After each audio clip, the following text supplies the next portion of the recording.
Hello hello hello live అయిందా? అయింది 5 సెకండ్లు అయింది. నేను కళ్యాణ్ బ్రో అక్కడ చూసుకుంటున్నాం. సో నాకు మొన్న పిటిషన్ వచ్చింది. చాలామందికి తెలుగు రాష్ట్రాల్లో చాలా క్వశ్చన్స్ ఉన్నాయంట మిమ్మల్ని అడగడానికి. అది వాళ్ళకి ధైర్యం సరిపోక మ్యాట్కి పంపిస్తే మనోజ్ అశోక్ని మాట్లాడాను. వాళ్ళు మాకు ధైర్యం లేదు మామ, నువ్వే చేసుకొని నన్ను పంపించారు. సో ఈ క్వశ్చన్స్ నావి కాదన్నా, అడిగేది మాత్రం నేనే. నాకు ఈ క్వశ్చన్ సంబంధం లేదు. ఫస్ట్ క్వశ్చన్, అసలు మీకు మీడియా మీద ఎందుకన్నా కోపం అని ఉంది? మీడియా మీద కోపం ఏం లేదే. ఇప్పుడు అంటే మీడియాతో ఇప్పుడు నా Q&A సెషన్స్ కానీ నా ఇంటరాక్షన్స్ అన్నీ ఫన్ టోన్లోనే అవుతాయి. ఇప్పుడు వాళ్ళు ఏదన్నా ఎటకారంగా అడిగితే నేను వాళ్ళు ఎటకారంగా చెప్తాను, అంతే తప్పితే మనకేముంటుంది మీడియాతో విరోధం. ఈ ఆన్సర్ అలాగే ఉంచుతాను. మీకేమనిపిస్తుంది, వంశీలకి మీడియా అంటే కోపం ఉందా లేదా? లేదనిపిస్తుంది. అంటే కొంచెం వాళ్ళతో ఆడుకోవడం ఇష్టం లేదు అని చెప్పకపోతే నెక్స్ట్ వీక్ సితారో సినిమా లేదు, అదే కదా? అట్లే లేదు. లేదు మామ, అంటే కొన్నిసార్లు మీడియాని అప్రిషియేట్ చేసిన కానీ అట్లాంటివి కూడా ఉన్నాయి. బట్ కానీ ఎక్కువ తిట్టినట్టే ఉంటుంది అన్న. తిట్టినట్టే ఉంటుంది అంటే ఇప్పుడు వాళ్ళు అడిగిన క్వశ్చన్ కదా మనం ఆన్సర్ సమాధానం చెప్తాం. ఇప్పుడు వాళ్ళు ప్రేమగా క్వశ్చన్ అడిగితే మనం ప్రేమగానే సమాధానం చెప్తాం.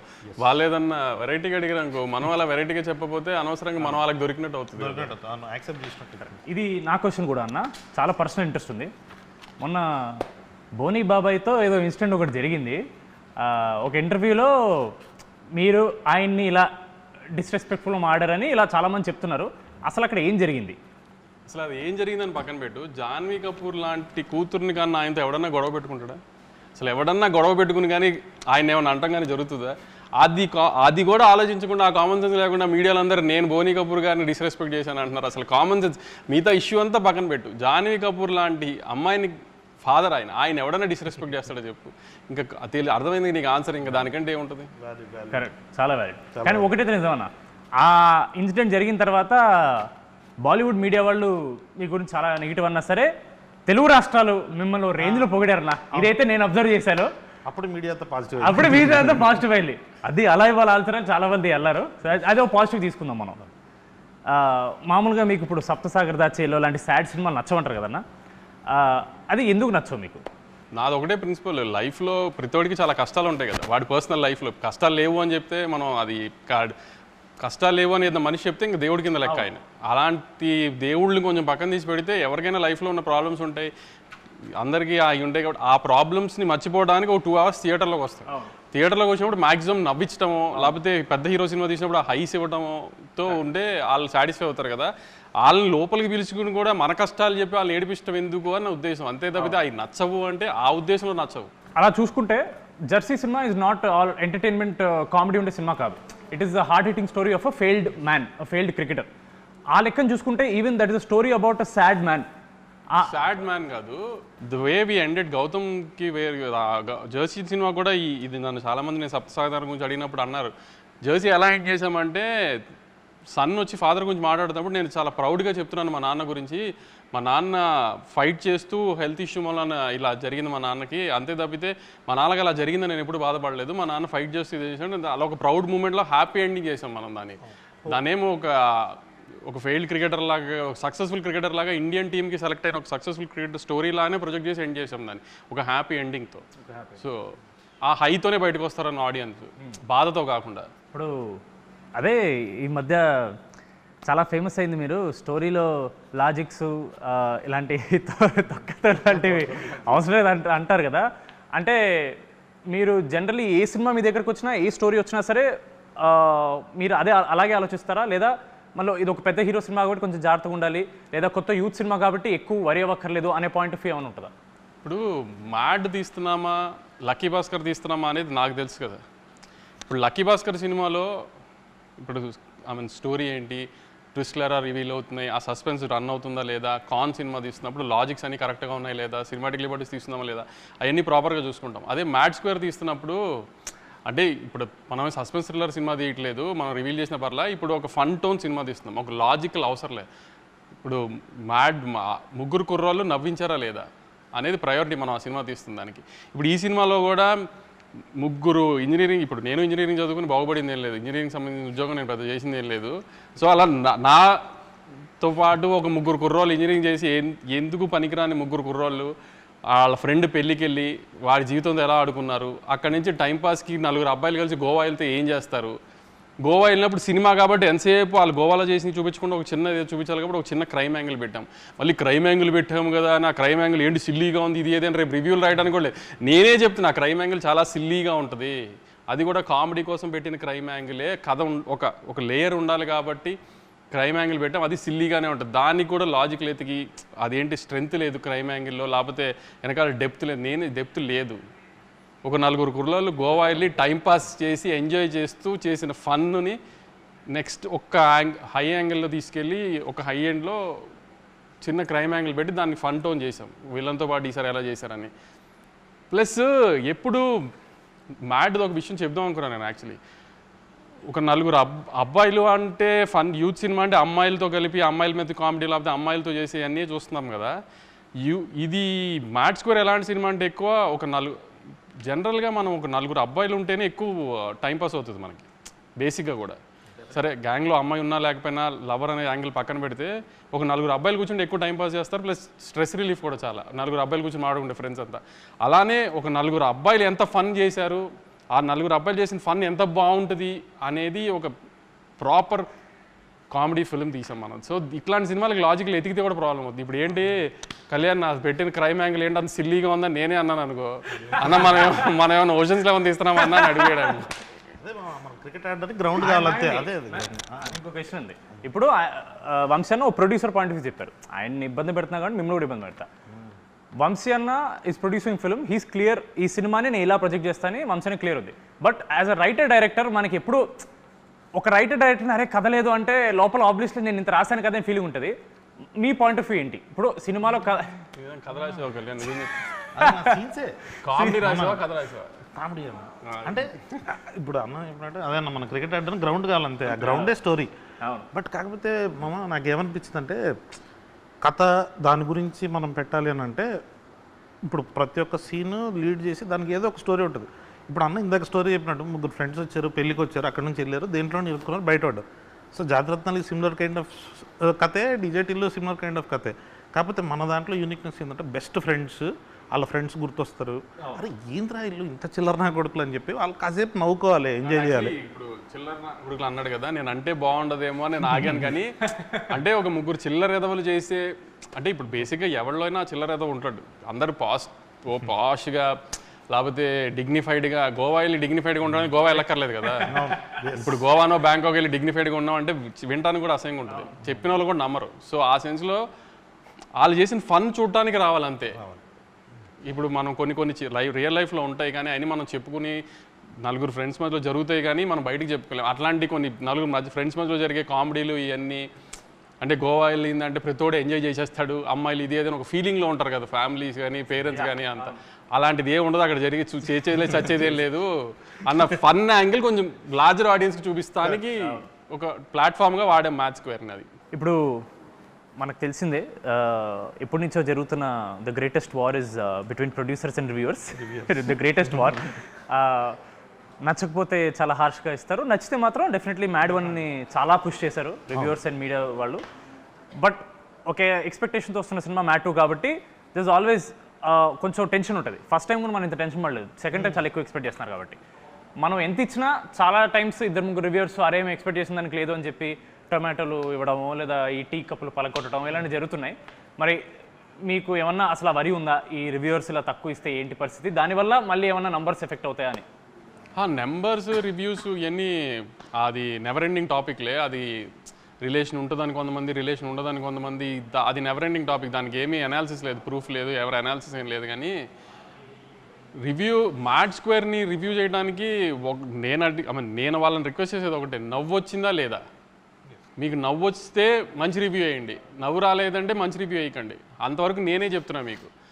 మీకు నవ్వు తెప్పించడం మా బాధ్యత, నవ్వు తెప్పిస్తామని గ్యారంటీ నమ్ముతున్నాను నేనైతే. ఎందుకంటే నేను ఫస్ట్ హాఫ్ చూసుకున్నాను, అంటే మా డైరెక్టర్ ఇప్పుడు దాకా ఫస్ట్ హాఫే చూపించాడు.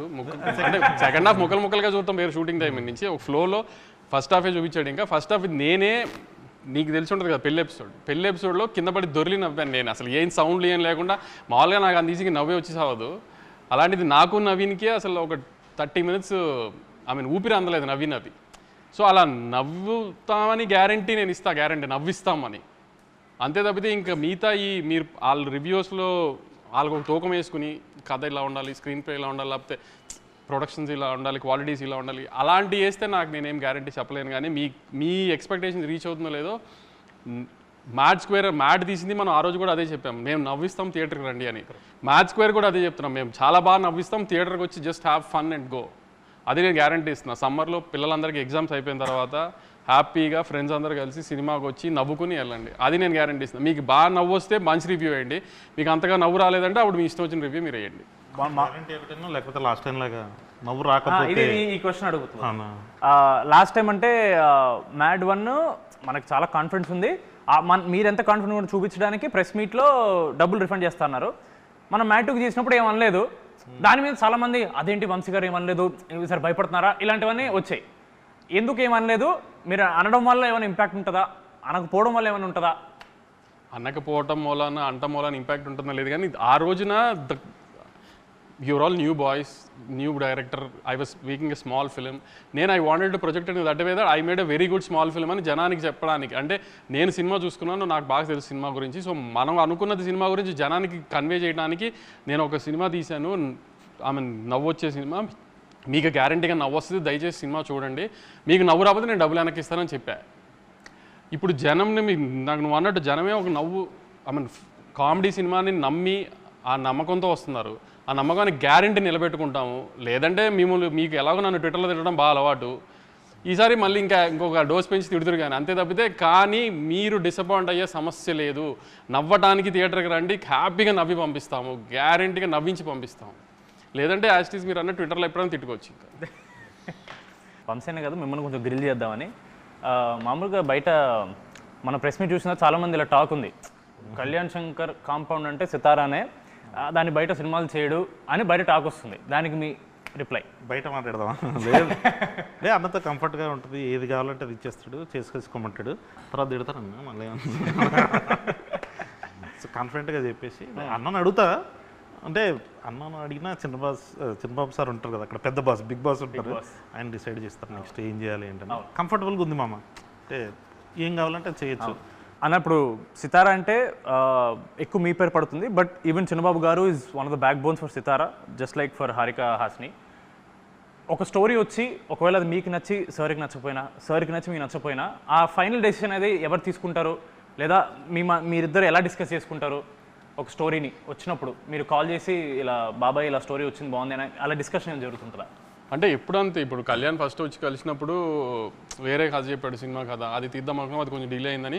ఒక కాలేజ్ పిల్లల సినిమా చేద్దాము అంటే సరే చేసేద్దాం, ఒకసారి ఐడియాగా చెప్పాడు, ఐడియా బాగుంది, బాబాయ్కి వెళ్ళి చెప్పి బాబాయ్ ఓకే అనుకుంటే చేసేద్దాం, అయిపోయింది అంతే. So simple process. ఏదన్నా ముందు నేను వింటే ఆయన తర్వాత విన్నా, లేదా నువ్వు వింటే కాన్ఫిడెంట్గా ఉంటే వెళ్ళిపోవాలి, లేదంటే ఇట్లాంటి సినిమాలు ఆయన జడ్జ్మెంట్ బెటర్గా ఉంటుంది అనుకుంటే ఆయనకే పంపించేస్తా.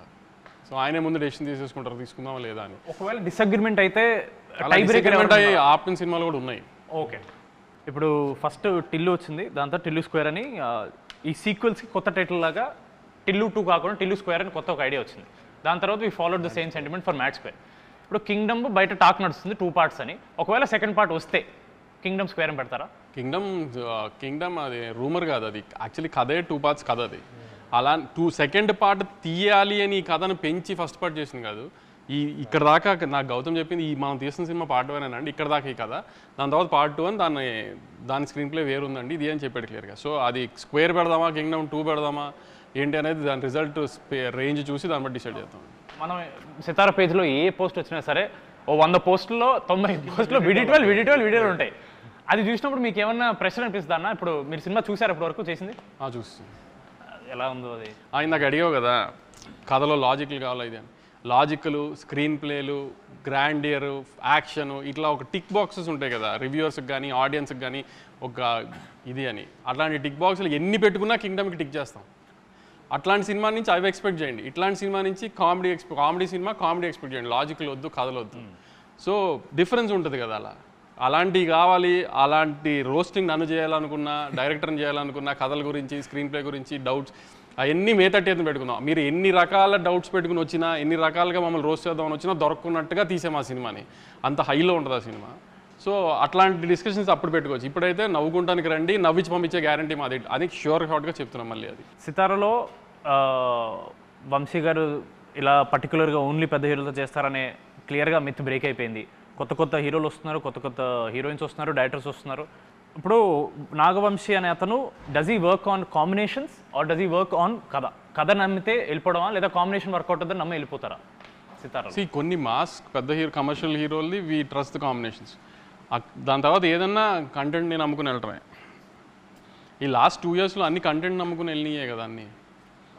Even when we made mass film like Daaku Maharaj also content మీద, మేకింగ్ మీద, టెక్నికల్ వాల్యూస్ మీద ఎక్కువ స్ట్రెస్ చేసాం. సో ఏదన్నా ఈరోజు తెలుసు కదా రోస్టింగ్ ఎలా ఉంటుందో ట్విట్టర్లో, అందుకని ఆటల్లో ఎంత జాగ్రత్తగా ఉంటే అంత బెటర్ అనేది ట్రై చేస్తున్నాం. అప్కమింగ్ డైరెక్టర్స్లో మీకు ఇప్పుడు you keep watching all content అన్న, అదే మాకు తెలుసు మీరు వెబ్ సిరీస్ కానీ సినిమా కానీ వెబ్ ఫిల్మ్ అన్నీ చూస్తారు. అప్కమింగ్ డైరెక్టర్స్లో if you have to pick 3, నాకు వీళ్ళు ఎంత నచ్చారంటే కథ ఏంటో వినకుండా నేను సినిమా ఓకే చేస్తాననే కాన్ఫిడెన్స్ క్రియేట్ చేసిన ఒక 3 డైరెక్టర్ పేరు. మనతో పనిచేసిన వాళ్ళ బయట వాళ్ళ కొత్త వాళ్ళు అన్న, మనతో ఇంకా పనిచేయని వాళ్ళు. ఆదిత్య వెరీ ప్రామిసింగ్ కథ నేను విన్నాను. Aditya very promising. ఆమె కొత్త డైరెక్టర్ కాదు కానీ ఆమె అనుదీప్ సినిమా మాత్రం this time audience will be surprise. Usually Anudeep సినిమా ప్రిన్స్ కొంచెం సరిగా అనుకున్న రేంజ్లో ఆడపోవడం వలన అనుదీప్ దాని తర్వాత కొంచెం గ్యాప్ వచ్చింది. కానీ అనుదీప్ సినిమా రిలీజ్ అయిన తర్వాత మాత్రం trade and audiences will be surprised. I mean బయటది నేను అంతగా ఇంకా ఏం అనిపించలేదు, కానీ మన కాంపౌండ్లో ఇంకా వర్క్ చేయాల్సిన సినిమా, రిలీజ్ అవ్వాల్సిన సినిమాలో మాత్రం మీరు Aditya will be a surprise and Anudeep's next film will be a surprise. అదేనా ఇప్పుడు జనరల్గా పోయిన 2-3 ఫెస్టివల్స్కి మీకు ఆపోజిట్గా కొన్ని సింపతి కార్డ్స్ వర్కౌట్ అయ్యాయని చాలామంది ఇలా మీడియాలో అడిగారు మిమ్మల్ని. దానికి మీరు అవన్నీ మీరు పట్టించుకున్నారు. బట్ ఏమన్నా మనం కంపారిటివ్లీ మనది ఆబ్వియస్లీ అంత పెద్ద సినిమా కాదు, వేరే సినిమాలు కంపేర్ చేస్తే మనం ఏమైనా అలా సింపతి కార్డ్ ఏమైనా వాడుకోవచ్చు? అంటే ఈసారి యాక్చువల్లీ నేను అనుకున్నా ఏదైనా సింపతి కార్డ్ ట్రై చేద్దామని. నిన్న మొన్న నీకు చూసావు లేదో కానీ మా రవణ మైత్రి రవణ విజయవాడ వెళ్ళి మా సినిమా చూడండి, మా సినిమానే చూడండి అని చెప్పాడు. చూసారా మా మైత్రి రవణ ఎంత అన్యాయం చేశాడు మాకు, మా సినిమా చూడొద్దు అని చెప్పాడు, వాళ్ళ సినిమాని చూడమన్నాడు. మీరందరూ ఇది కొంచెం సీరియస్గా తీసుకుని మా చిన్న సినిమాని ఆయన తొక్కేయకుండా మా సినిమా కూడా చూడాలని అని కోరుకుంటున్నాను నేను. కొంచెం దీనికి ఏమైనా సింపతి జనరేట్ అవుతుందేమో చూడండి. కొన్ని దిస్ ఆర్ దట్ అనే ర్యాపిడ్ ఫైర్ అనుకున్నాను. దాని ముందు నెల్సన్ గారిది, ఎన్టీఆర్ గారిది అని ఏదో బజ్ నడుస్తుంది, దాని గురించి ఏమన్నా? ఈ సినిమాలో తారకన్న బామర్ది హీరోనే కదా, తను అడగండి ఒకసారి అయ్యిందా లేదా అని తనకు తెలుస్తుంది కదా. నేను ఇప్పుడే ఫోన్ చేసి అనుకుంటాను. దిస్ ఆర్ దట్ అన్న మీరు చూస్ చేయాలి. గౌతమ్ తిన్నూరి ఆర్ వెంకటలూరి? ఇది ఒకసారి అడిగారు. వెంకీతో ప్రొఫెషనల్ రిలేషన్షిప్ కన్నా పర్సనల్ రిలేషన్షిప్ చాలా ఎక్కువ. సరే సినిమాలు జరుగుతామంటే అది ప్రొఫెషనల్గా ఆ రిలేషన్ వేరు. గౌతమ్ ఏంటంటే అంత పర్సనల్ లైఫ్లోకి తను అంత ఉండదు, తను అంత ఈజీగా ఎవరిని అలా తన లైఫ్ తను చాలా క్లోజ్డ్ డోర్స్లో ఉంటాడు. సో ఆ ప్రొఫెషనల్ రిలేషన్ చాలా ఎక్కువ. అంటే గౌతమ్ ఎలాంటి అంటే అసలు ఇక ప్రపంచం తలగిందులైనా మనం ఏదైనా చెప్తే విండు, అలాంటిది ఎంతో కొంచెం మేమేదైనా అడిగితే వింటాడు. అంతవరకు గౌతమ్ రెస్పెక్ట్ ఇస్తాడు. ఇప్పుడు సితారా 50th ప్రొడక్షన్ చేస్తుంది. 50th అనుకోవాలి చేస్తుంది అనుకోండి. You have to choose only 1 hero, NTR గారా పవన్ కళ్యాణ్ గారా? ఇంకా కళ్యాణ్ గారు నెక్స్ట్ పెద్ద పొజిషన్స్కి పాలిటిక్స్లో వెళ్ళాలని కోరుకోవాలి, కానీ మనం ఆయనతో సినిమా చేయాలని కోరుకోకూడదు. ఆయన మనకి రాష్ట్రానికి ఏం చేస్తారు, నెక్స్ట్ దేశానికి ఏం చేస్తారని కోరుకోవాలి మనం. ఆయన ఆ పొజిషన్కి వెళ్ళిపోయారు కాబట్టి 50th సినిమా అంటూ సితారాలో మనం యాజ్ ఎర్లీ యాజ్ పాసిబుల్ జరిగితే అది ఎప్పుడైనా తారకన్నే అని కోరుకుంటాను. చాలా చాకచక్యంగా కవర్స్ మించి ఒక డ్రైవ్ కొట్టిన నాగవంశీ గారు చాలా బాగా ఎస్కేప్ అయ్యారు ఆన్సర్, సేఫ్ ఆన్సర్ చెప్పి. Tillu square or mad square? Tillu square or mad square? అసలు యాక్చువల్లీ ఈ రెండిట్లో ఏదైనా సెలెక్ట్ చేయడం కంటే నిన్న నేను కళ్యాణ్ కూర్చొని డిస్కషన్ చేస్తున్నాము, మీ ముగ్గురిని సిద్ధుని ఒక సినిమాలోకి ఎలా తీసుకురావాలని. అది టిల్లు క్యూబ్ చేద్దామా, మ్యాట్ 3 చేద్దామా ఏంటి అనేది డిస్కషన్లో ఉంది. అది సో ఈ 2 కాదు, వస్తే అది Siddhu Jonnalagadda or Naveen Polishetty? Siddhu. By not Naveen Polishetty? Siddhu is our boy, Naveen is our hero. There is a lot of difference. Mad బాయ్స్లో మీ ఫేవరెట్? మ్యాడ్ బాయ్స్లో నా ఫేవరెట్ కళ్యాణ్. అయ్యో మళ్ళీ చాకచక్యంగా కవర్స్ మించి ఒక డ్రైవ్. ముగ్గురులో MAD మనోజ్, అశోక్, దామోదర్ నితిన్, రామ్, సంగీత్ ఈ ముగ్గులో మీ ఫేవరెట్? రామ్ నితిన్. కనీసం చేశారు కూడా ఏది? అన్నీ పిక్ చేశారు ఇప్పుడు కదా, అది నీ చాయిసే కదా. సంగీత్ నేను నితిన్ బ్రో. నితిన్ బ్రో మీరు అడిగి హారిక గారు చెప్పారు నాకు. తర్వాత వంశాన్ని మాట్లాడి అవును కలుద్దాం అని చెప్పేసి అంటే నితిన్ మామ చేస్తాడని అనుకో. ఇప్పుడు నేను నారాయణ నితిన్ అంటే తారకన్న కోసం అన్నాను అంటారు. నేనున్నాను కూడా ఇక్కడ ముందున్నాను అంటారు. అలా వైకుంఠపురం ఆర్ అరవింద్ సమేత? అలా వైకుంఠపురం అరవింద్ సమేత అంటే నా కూతురా మా అమ్మ అని అడిగినట్టు ఉంది నాకు. అలాంటి వాటికి ఆన్సర్స్ ఏం లేవు. ఇది పర్లేదు, మీరు ఆన్సర్ చెప్పొచ్చు. పుష్ప 2 ఆర్ బాహుబలి 2? ఇది కూడా టఫ్ క్వశ్చన్. టఫ్ క్వశ్చన్ అంటే ఏం లేదు, అలానేం లేదు. పుష్ప 2 వి రూటెడ్ ఫర్ పుష్ప 2 ఎక్కువ, ఎందుకంటే ఇండియాలో కైండ్ ఆఫ్ ఇది అది అని. బాహుబలి టైంకి మనకింత సోషల్ మీడియా ఇది లేదు, సో మనం దాని ఎఫెక్ట్ తర్వాత రాజమౌళి గారు వేసిన ప్లాట్ఫామ్ అంతా తర్వాత అందరం ఎంజాయ్ చేస్తున్నాం, కానీ అప్పుడు అంత ఇది లేదు. కానీ we rooted for Pushpa 2 lot. Pushpa 2 హిందీలో బాగా చేయాలి, సో ఐ మీన్ వాళ్ళ పెద్ద పెద్ద హీరోలు చేసిన రికార్డ్స్ అని బ్రేక్ చేయాలని we all rooted for it. కాబట్టి ఎంతో కొంత కొంచెం పుష్ప మీద ప్రేమ ఎక్కువ. ఇంటర్వ్యూ ముగించే ముందు ఇప్పుడు అడిగినవన్నీ బయట వాళ్ళ క్వశ్చన్స్. ఇప్పుడు చాలా మందికి నాగవంశి గారు పర్సనల్ గురించి ఎక్కువ తెలియదు. మన పాడ్కాస్ట్ చేసినా సరే చాలా వరకు అక్కడ కూడా మంచి వాల్స్ కట్టేసి మీకు కన్వీనియంట్ ఆన్సర్స్ కొన్ని ఇచ్చారు. ఇప్పుడు మ్యాడ్ అనేది complete youth film. First part మొత్తం కాలేజ్, చిచోరి పనులు, అమ్మాయిలు. మీ లైఫ్లో, మీ కాలేజ్ లైఫ్లో ఒక లవ్ స్టోరీ, చిచోరి పనులు ఏమన్నా ఉన్నాయా? చిచోరి పనులు అంటే ఏం లేదు, చెప్పాను కదా, పెద్ద చదివింది ఏం లేదు. కాలేజ్లో కూడా ఆ 60% 65% రావడానికి టైం పట్టింది చాలా. ప్లస్ గొడవలు అంటే ఎప్పుడు ఫస్ట్ నా పేరే ఉండేది. ఐ మీన్ అవుట్ స్పోకన్ అని ప్రిన్సిపల్ దగ్గరికి వెళ్ళాలన్నా ఏదైనా పర్మిషన్లకి అన్నిటికీ నన్నే వాడేవారు. ఇంకా ఇంజనీరింగ్ కాలేజీలో అంటే అమ్మాయిలు ఇవన్నీ ఉంటుంది కదా, జూనియర్లు అమ్మాయిలు బాగుంటారని ఇది అని అదని ఇవన్నీ జరుగుతూనే ఉండేవి. లవ్ స్టోరీలు అంటూ పెద్ద. నాని అన్న మీరు ఒకే కాలేజ్, స్కూల్ ఒకటే స్కూల్ చదివారు. మీ ఇద్దరు ఎప్పుడన్నా చిల్ అయ్యారన్నా స్కూల్ ఏజ్? లేదు లేదు లేదు అసలు. మీకు ఆయనతో ఏం మెమరీ లేదు స్కూల్లో? పెద్ద లేదు మెమరీ. మీకు తెలుసా అన్న? నాని సేమ్ సెక్షనే ఇద్దరము, అంటే పెద్ద మెమరీస్ ఏముంటాయి స్కూల్లో చదువుకునేప్పుడు. సో మ్యాడ్కి థియేటర్కి వచ్చినప్పుడు ఏం ఎక్స్పెక్ట్ చేయాలి అని ఒక final words? We promise we deliver, అంతే. అన్నది ఏమంటే మేము కామెడీని ఇస్తామని ప్రామిస్ చేస్తున్నాం. కామెడీ రాకపోతే అప్పుడు మాట్లాడదాం కంపల్సరీ. కామెడీ రాకపోతే మాట్లాడేది లేదు, కామెడీ వస్తుంది డెఫినెట్గా. కామెడీ వస్తుంది, ఆ కామెడీని నవ్వడానికి మాత్రమే రండి. మళ్ళీ మళ్ళీ అదే చెప్తున్నాను. చిన్న క్రైమ్ యాంగిల్ ఉంటుంది సినిమాలో, ఏంటి క్రైమ్ యాంగిల్ ఇంత సిల్లీగా ఉందని నేనే చెప్తున్నా. క్రైమ్ యాంగిల్ సిల్లీగానే ఉంటుంది, అది సిల్లీగా ఉండి మీరు నవ్వుకోవాలని అలా పెట్టాము. దానికి లాజికల్గా సీరియస్ టోన్లో పెట్టలేదు. ఇప్పుడు మనం ఏమీ అది రక్త చరిత్ర లాంటి తీయట్లేదు క్రైమ్ యాంగిల్ సీరియస్గా పెట్టడానికి. సో మనం సిల్లీగా ఉండాలనే సిల్లీ క్రైమ్ యాంగిలే పెట్టాము. అది సిల్లీగా ఉంటుంది అని, అంత సిల్లీగా ఉంది అంటారని కూడా నవ్వుకుంటారు కూడా. ఎందుకంటే మధ్యలో ఇండియానికి ఎవరు కనుక్కున్నారు, అమెరికాని ఎవరు కనుక్కున్నారు అని కూడా చెప్పాడు మొత్తానికి. సో అలాంటివి కూడా, అలాంటి చిన్న చిన్న సిల్లీవి కూడా ఉన్నాయి, అవన్నీ చూసి నవ్వుకోండి అంతే. లాజిక్లు ఎతకండి, మీరు నవ్వించే గ్యారంటీ మాది. దయచేసి థియేటర్స్కి వచ్చి నవ్వుకోండి సమ్మర్లో. జనాలు ఎవరు నవ్వుకుంటారు. డెఫినెట్లీ రివ్యూర్స్లో ఎవరో ఒకరికి మన సినిమా నచ్చదు, వాళ్ళు ఏదో ట్వీట్ మన సినిమా బాగాలేదని ఏదో పెడతారు. సినిమా రిలీజ్ అయ్యి సక్సెస్ మీట్ తర్వాత మళ్ళీ ఒక ఇంటర్వ్యూ పెట్టుకుని వాళ్ళ ట్వీట్స్ని మనం రివ్యూ చేద్దాం, మనం డైసెక్ట్ చేద్దాం. అప్పటి వరకు March 28th mad square only in theatres. మీరు ఒకసారి చెప్పండి. March 28th mad square. ఇప్పుడు దాకా నేను అదేగా చెప్పాను. ఏంటి చెప్పండి అన్న ఒకసారి. March 28th మ్యాడ్ స్క్వేర్ తప్పకుండా థియేటర్లో చూడండి. మా మైత్రి రవి గారు చెప్పినట్టు ఓన్లీ రాబిన్ హుడ్ చూడకుండా మా సినిమా కూడా చూసి మా మీద చిన్న పిల్లలతో ఏదో సినిమా తీసాం, మా మీద జాలి చూపిస్తారని కోరుకుంటున్నాను. Thank you.